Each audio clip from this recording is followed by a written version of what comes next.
Welcome back to the Torque Test channel. The all-new Forge line of M18 batteries. Is the new hotness from Milwaukee worth the hype and all that hot? What about when they're cool, like really cold? Do they still stand up there?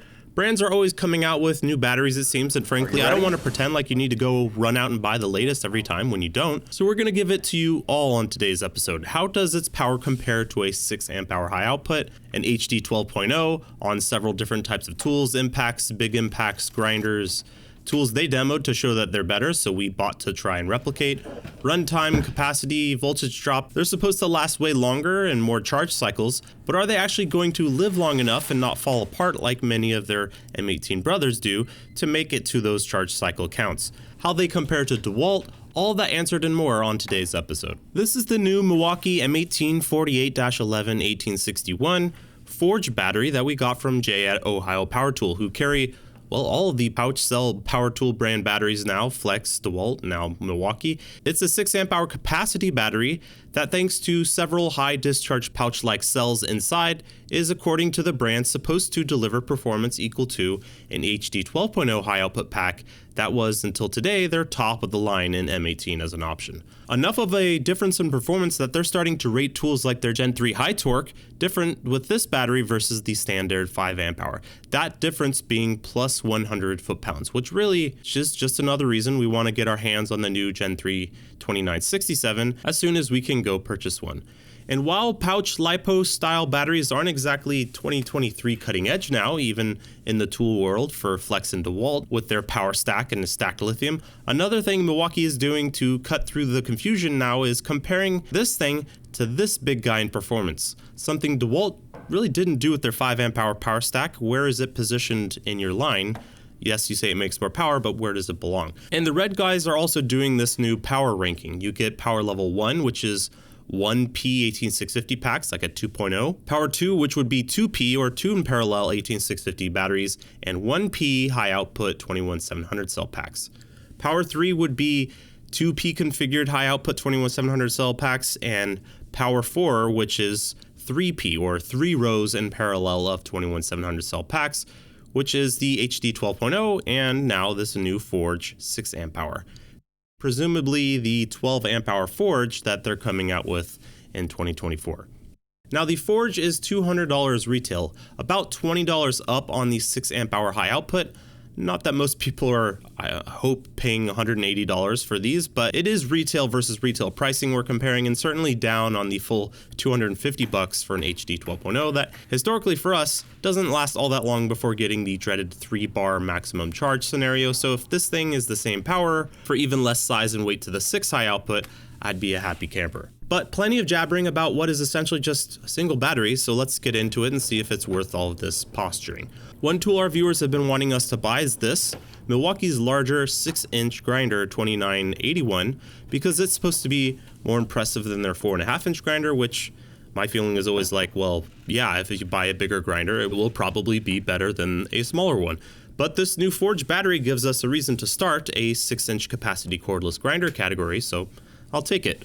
Onto the grinder dyno to see what it does. Up first, a look at whether the new pouch cell pack brings any additional disk speed under a normal grinding load. Under that load, a 6 amp hour high output battery makes 7,965 RPM. With an HD 12.0 battery, that becomes 8,080 RPM, a nice little increase. And here's the new M18 Forge. 8,230, that's a good sign. Not only is it going to be getting many smaller jobs done quicker, it's an indication of things to come when we tax these things to their max and see what kind of peak watts they can cause this tool to output, which you're seeing here with the batteries in question. Realistically, I'd love to use an HD 12.0 on a tool like this because they burn through batteries so fast, but if I could get the power of an HD with the weight of a pack like the Forge, that comes in under the weight of an XC6.0, that'd be a big plus. So 960 and 970 to beat, which we tested a few weeks ago and figured, not a great tool to compare on this one. Some tools just don't need more battery and they get small gains. That is until we clicked the new Forge battery pack in and got this, the same setup, way past where we were expecting to turn those dials to, 1160 watts.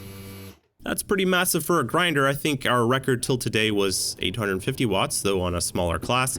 The Forge is supposed to match an HD 12.0 in power out, which already sounds sort of like an eye-rolling marketing line to begin with, but so far, it's more than doing that. Another way you might want to look at a battery cell type differently is extreme weather differences. So we froze these 3 batteries overnight and tested them each right out of the freezer at around 18 to 22 degrees Fahrenheit.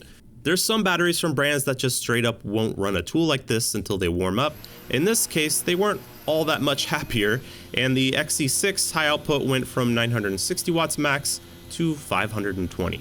The HD12 is what I was most curious about. Having more cells to pull from, regardless of total capacity, means that even if each cell is only able to put out a little, it's shared in a more beneficial way with more cells to help share that load. And this resulted in 740 watts, a bigger number and a much smaller loss when it's freezing out. The Forge, now that's supposed to have a lot of cells inside too. I've read some rumors that it's as much as 30 1000 milliamp hour pouches in a 5S6P configuration.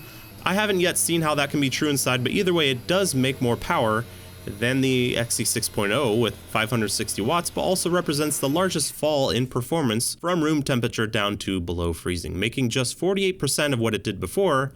So that's food for thought. Now, the main tool Milwaukee had at their Forge display at the Pipeline event was the M18 Fuel 7 1/4 inch circular saw, a high draw tool that comes in a kit with an HD12. So we bought a 2732-20 to see for ourselves. This is very much the type of tool you'd like to use a smaller size and weight battery if you could. And really, you might not be using it like a table saw, so you could get by with a couple 6 amp hour batteries in rotation in most situations, I think. So let's see how the two options here stack up, how it's kitted versus how you might build your own kit in 2023 and beyond. With an HD12, the saw, which is a beast by the way, this passes all the 20 volt DeWalt stuff and all the other saws we've tested, all the way up to 1200 watts of output. And keep in mind, that's at the dyno motor. That's like 1700-ish watts at the tool. Definitely more than a standard wall outlet would sustain. Cordless is definitely getting up there these days. Speaking of up there, with a smaller, lighter, but I mean, let's be honest, it's still not cheap by any means, Forge battery on there, to the best of our fine-tuning ability, that becomes 1210 watts. Still an increase, though a much smaller one, and about the same here between the two from what we can measure. An XC 8.0 makes 990 watts on this tool, a 6 is about 100 watts on top of that, so overall, quite good. If you draw this kind of test out over several minutes, the Forge will measure more like 1160 watts, which the HD12 stays at 1200 watts just due to that capacity. Which brings up a good point. What's really going on in this battery? More discharge amps, less voltage drop than usual? What? By opening up each tool, then measuring those things like voltage drop under a load, you can sort of get a better picture to answer that question. Not that there's a lot to see in this glued square pack of stamped together cells, but it is interesting to be able to take a look. For the first time, we see ribbon cables on these boards sending info from each cell into that BMS for balancing. While completely different to the XC6.0 here, the guts are fairly close in size, which is why it's really not all that small for a LiPo style battery compared to the size shrinking we expected when we first started hearing about power tool batteries like these coming out. Besides the more robust and complicated PCB and leads going everywhere, the main change we can see is with the pack and shell itself. The board is screwed into the shell, causing the whole pack to slightly hover in its case a bit, and the shell is now PA66 nylon, 25% glass fiber reinforced, flame resistant polymer, instead of the usual polycarbonate and ABS plastic blend. So their chemical resistant formulation for the housing being used, which I think is maybe the #1 point of importance for these brands like Milwaukee, DeWalt say stuff like 100% increase in charge cycles on the new Forge power stacked lithium era of batteries. But that wouldn't do you all that much good if they pull themselves into 50% of the way into those charge cycles, which frankly M18 batteries, they can do that from time to time. The female threaded bosses here have been lengthened slightly on one end, so that should help somewhat as well. But overall, the PA66 composition, which is what their tools are made from, is going to see the biggest improvement here, we think. That and moving away from these battery status buttons, so hopefully this new one fares better, which is chemical resistant and does feel a bit better. So overall, on this front, durability, this is getting a welcome thumbs up from us until further evidence says otherwise. The difference in price between a chemical resistant XC5.0 and their regular one is at least the same difference between an XC6 and the new Forge battery, so even if it were just for the new body, I mean, it's at least defendable this type of price point, with the LiPo battery situation and more power being just an added bonus on top. That's one way of looking at it. Which much of that added juice they're bringing is from these larger tabs you can put on pouch cells, more discharge amps from surface area to send it. But what about voltage drop, the other half of the watts puzzle? One test we like to do is put 700 watts of load on a battery, which is like a small microwave or an M18 drill with a 1/2-inch bit into some steel, or pushing hard on a 4.5 to 5-inch grinder, and seeing what voltage they drop to. Higher capacity batteries usually have an advantage here despite cell differences, and you see that here with the 6 amp hour HO dropping to 18.7, 18.5 volts, which isn't bad at all. But the HD 12.0 managing 19.3, 19 volts over the same time span under a 700 watt load. The 6 amp hour Forge, on the other hand, it doesn't play around, barely phased by a decently high draw here, 19.6 to 19.3 volts after 10 seconds, somehow beating out an HD 12.0 with 15 Samsung 21700 cells inside. How, we're not even sure. Assumed it would deliver high amps when called to, but would drop in voltage similar to the 6. Not sure if it's the high number of pouches to divide that over or what, but it can both deliver high amp discharge and drops voltage less than any other M18 battery to date, which, depending on the tool, will make for extra power or not. Luck of the draw, not every tool is being throttled by a lack of record-breaking voltage and peak amps. One tool, the Gen 4 hammer drill, is one we found to absolutely soak up extra watts available on tap, sort of to its detriment, as it can be used as a space heater at times. It gets so hot. But we did find that this sort of thing is to a point. While an XC5 and XC6 is a massive difference, the difference from a 6 to an HD 12, which we'd never tried before, is only going from 960 to 970 watts, certainly not worth that weight difference at all. But the Forge is even less weight. I mean, if you already own one, might as well slap it on and find out what it's making. 980 watts max, yep, just upping things 10 by 10 here again. Still another example of at least matching the HD 12, though if you already own a 6 high output and only plan on using it on things like drills, so far, Forge, maybe you can miss out on it from what we can tell. What we can't miss out on is getting back to our roots though, high torque impact wrenches in 1/2-inch and 1-inch drive, because frankly we can and we really want to. We'd love to have the new Gen 3 1/2-inch for this episode, but it's not for sale yet. The M18 2767 is already a powerful tool, one that's in our experience not too limited by its battery. It's 778 foot-pounds made on this dyno, turned into 801 foot-pounds, for example, when going from an XC5 to an HD 12 battery. Here's with the Forge 6.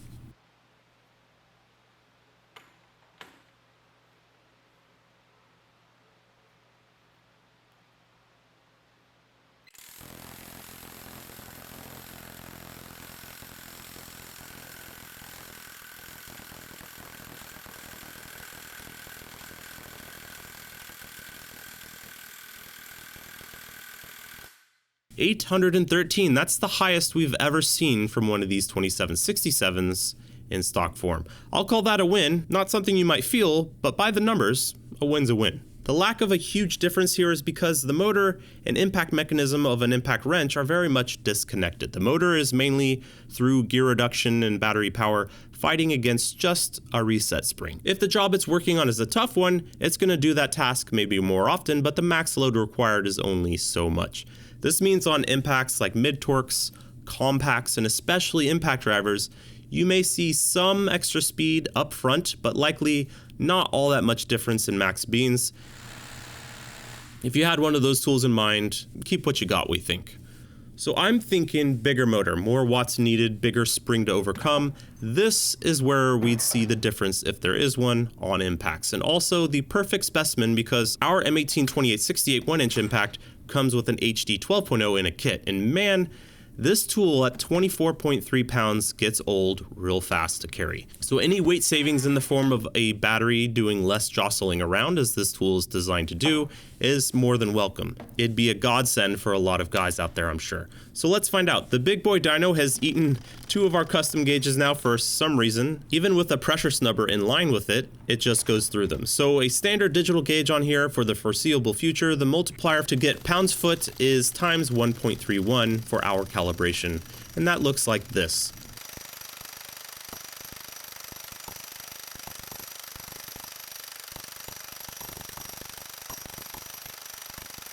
$1,403, about spot on for what we expect from this tool. And here's with the much smaller forge.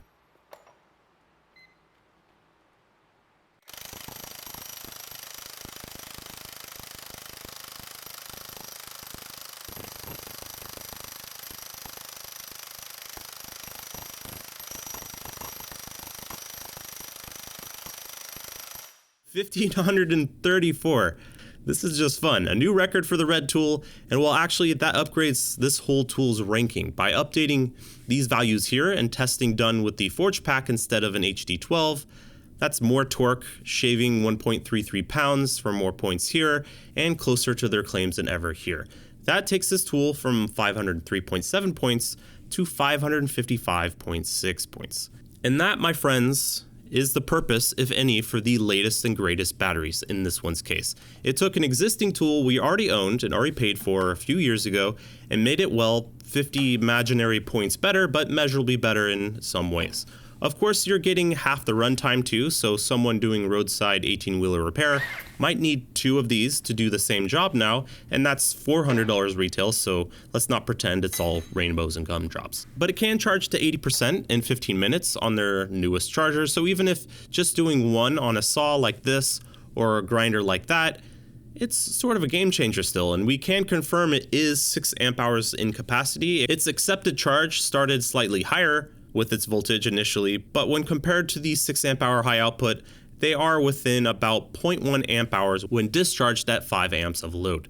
And yes, I have to say it, in our opinion, this beats DeWalt's release of the 5 amp hour power stack. The 5 amp hour power stack we felt was big, and yet that thing is noticeably smaller than the Forge. But that's because their current at the time 1.7 amp hour power stack framed the whole conversation in their pouch cell line. And that on small tools like impact drivers is a dream. They didn't tell us what the 5 amp hour would compare to, which as it turns out is more like a 6 amp hour XR or slightly above, while Milwaukee's 6 compares to a 12, and their best performing batteries are still all frankly quite huge, which in a lawnmower is great runtime. But you can't really upgrade any of your existing tools with a 5 amp hour power stack from what we've seen until they make a bigger one. Something Flex does well with their 6 and 10 amp hour, I feel. Milwaukee comes out the gate with one option. It's not small, but smaller and lighter than their current 6, a better, stronger, and chemical resistant housing and button, which is needed. And as it turns out, it's the best battery they've ever made. I believe that's just factually true, as long as they can keep all of those cells balanced, which they've had trouble doing with their 3P packs, like their 9 amp hour 18650 and 12 amp hour high output in our experience. Really, one of the best things Milwaukee has come out with in years, in our opinion. If these ever go on sale in 3 to 4 packs, we'll probably convert most of our red tools over to these. Big ups to Jay at Ohio Power Tool for letting us borrow his this week. Every week we make episodes like these. Click stuff below if you want to see those. Thanks for watching.